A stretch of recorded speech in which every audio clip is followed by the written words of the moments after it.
Welcome back to Good Day. They were the average American family of the 1960s. A mom, a hardworking dad, an eccentric coffin-loving grandfather, a teenager, and one other child. Yeah, they lived in a grand but rundown Victorian home at 1313 Mockingbird Lane. By now, you should know the CBS television series of which we speak and which still lives on in syndication. And we're so thrilled to have Eddie Munster, actor Butch Patrick, along with Rod Saunders of Field of Dreams Drive-In on the Good Day couch with us this morning. Good morning, gentlemen. Thanks for being here today. Good morning. Thank you so much. This is awesome having Eddie Munster right here. Yes, it is. Just growing up, for me, this was on because of my parents, yes. which is wonderful. And so many people love the show. So for you, being able to come here and folks are able to talk to you about that time period, watch one of the episodes, how does that make you feel? I'm so lucky. It makes me feel very good, number one, because people are coming up with a big smile on their face. They have a fond memory if they haven't seen the show, and if they have seen the show, then it's even better. But it just fit into the average American family back in the 60s, except with a really good twist. Right. Yeah. It's just, monsters, It's always a positive energy feedback. And then, and Rod, he's a fan of the show as well. And then he actually has his own theater, which is so cool. So that's when I'm in town to hopefully see a bunch of people tomorrow night at Field of Dreams at the Saunders theater property. Yeah, so you're hosting. Yes. And what is this night all about? It's about bringing the family together, reliving 60 years of history. I mean, the Munsters are celebrating their 60-year anniversary. And the movie, Munster Go Home, it's been a long time since I saw it. We screened it last night in Van Wert, and I'm watching it, and it just took me back to that time, and you're remembering. And I told Butch, I said, I get to play with Eddie Munster.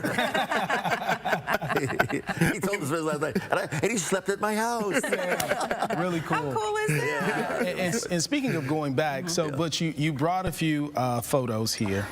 So when you look at this little guy, when you see this little fella right here, what do you think? I think what a lucky kid I was. Yeah. How cool was that to be? It was only 2 years, so it wasn't a really big part of my life, but it was a very, when you're 11 and 12 and just turning 13, that's a big period for a kid. And I was working with some wonderful people, and back to the drive-in, we had cool cars, George Barris vehicles. I actually have one of the cars with me, the Dragula, Grandpa's coffin dragster. What? And folks will get a chance to see that. Oh, absolutely. And the idea of, I used to live in small towns with my grandmother, and the drive-in was a big part of our lives growing up, and I always enjoyed it. And as I drive cross country, I see them on the side of the road, and I came up, before I met Rod, I had an idea of wanting to do a tour. And then a mutual friend of ours, Danny Roebuck, who was the Count in Rob Zombie's new drive-in movie, and he was on Matlock, and he said, if you're going to do this drive-in thing, you need to speak to the Saunders. And that's how we came to be. Well, hey, look at that. So this could be just the beginning here. Yes, this is a test, and hopefully January is their convention in Florida, and I hope to book next summer. And it is the next 2 years will be the 60th anniversary of the Munsters from 2024 to 2026.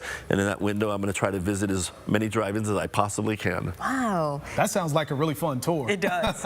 So talk to us a little bit just about the drive-in experience and what will elevate being able to talk to Butch, get a little history about the Munsters, but watching it not in a theater capacity form where you're sitting in your car actually to take this in. Actually, most people are sitting outside. Oh, so nice. yeah, it's not like when in the 80s when I was going to the drive-in. It's not quite like that. It's a very family oriented. People get there an hour and a half, 2 hours before the movie, get the football out, the frisbees, the baseball. We have a volleyball court, beach volleyball court. Oh, wow. So there's people playing volleyball.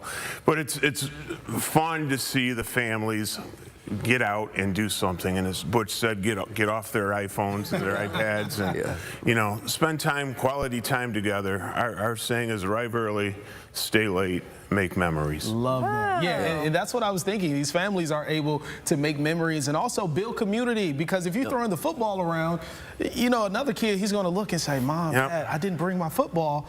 Can I go join them? So it has to be really awesome to be able to see that as well. It is. It's my favorite time is 7:45, 8 o'clock Saturday night, looking at everybody out moving around. Yeah, and just enjoying themselves all together. Do you remember what your first drive-in movie was? Oh gosh, I think probably it was believe it or not, it was probably The Birds, if I remember correctly. Oh. I went to see The Birds, and Hitchcock was I was a fan of that. It wasn't Psycho, but The Birds, I liked it because, you know, if these birds really got together, they could do this. Yes, and being outside like that. This could happen. Oh my goodness. So yeah, you know, recalling those memories and just enjoying that, and this will give you a chance to get out and meet people too. Well, you know, it's a nostalgia-driven situation, and I'm the right age group. And as a kid, my grandmother was an antiquer, and I drove cross country with her back and forth. And I always stopped at all the interesting places, and she got her antiques. But I always had a love affair with small America. It's a good patriotic situation. Everybody loves it. And I work with the smaller towns and their sponsorships. People come out. I appeared at Quick Change Oil. I had my Dragula service. So we always find a way to take advantage of the community and work with the community and the students. And now we have 3 generations of fans leading into our 4th. Oh my gosh. Yeah. So it's something everybody can watch together and enjoy. So I'm really looking forward to it. There's a lot of humor when it comes to the show, so people... Good classic humor. And in the Munster Go Home, we have a car race, so there's lots of cars, which fits right into the drive-in you know, situation. Very fun. When and where is this all happening? Tomorrow night at the Field of Dreams Drive-In in Liberty Center. 7:30 to 9:30. Butch will be there. The car will be there. His chopper will be there. And it's a unique and fun opportunity to watch somebody on the screen and say, I just met him. Right? You know, and he's actually a nice guy. He's a real life human. You know, what always happens is so many people collect stuff. The Munsters collect that I get to see and sign an autograph and pose for photos with people. And you know, we always post photos are free, of course. And people bring out the collections. And I forget sometimes how much stuff and how beloved the show is, you know, because I'm around it all the time. I'm a very lucky person, but sometimes people come out and they just really have a good feel-good time with sharing their collection. Yeah, and you get to see all that. Yeah, and tomorrow night they'll be able to do that. That's fine. Yes, well, thank you so much for being here. Thank you both. We appreciate it. Have fun. Enjoy your stay here in town. Pick somebody to give that 3rd picture to. Oh, we will. We've got somebody. Yes, You're going to take it home. I think our producer in the booth. Thank you so much for being here today. When Toledo's most local 9 a.m. show continues. It's time to celebrate one of Toledo's newest Metro Parks, Glass City history and art. It's time for the Art Loop. We have a preview when Good Day returns.